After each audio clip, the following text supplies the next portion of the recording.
এদিকে অভিষেক বন্দ্যোপাধ্যায়ের সেবাশ্রয় প্রকল্প নিয়ে একের পর এক অভিযোগ। একদিকে সেবাশ্রয় শিবিরের ওষুধ কেলেঙ্কারির তদন্তে এবার নামলো রাজ্য ড্রাগ কন্ট্রোল, আর অন্যদিকে আপনাদের জানিয়ে রাখি, বিনা অনুমতিতে ইউএসজি মেশিন অন্যত্র সরিয়ে নিয়ে যাওয়ার অভিযোগ।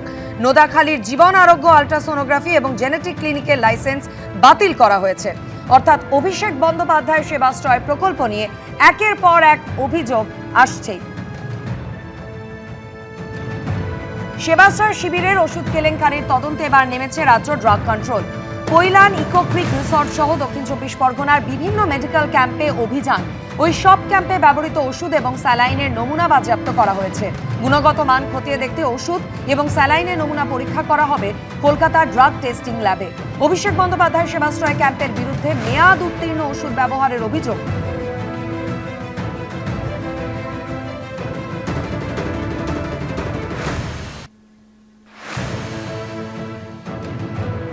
আর এই একের পর এক অভিযোগের প্রেক্ষিতে গত 25 তারিখ বিধানসভায় দাঁড়িয়ে এই নিয়ে কাউকে ছাড়ার প্রশ্নই নেই বলে হুঙ্কার দিয়েছিলেন মুখ্যমন্ত্রী শুভেন্দু অধিকারী।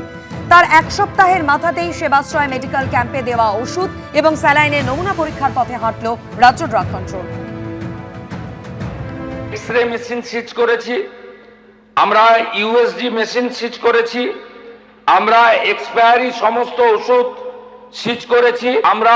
এই ব্যাপারে রাজ্য পুলিশের সিআইডি, এসটিএফ, দক্ষিণ 24 পরগনা জেলা পুলিশকে নিয়ে, তার সঙ্গে আমাদের মেডিকেল এক্সপার্টদের নিয়ে আমরা ব্যাপক অভিযান এবং ব্যাপক তদন্তের কাজ করছি।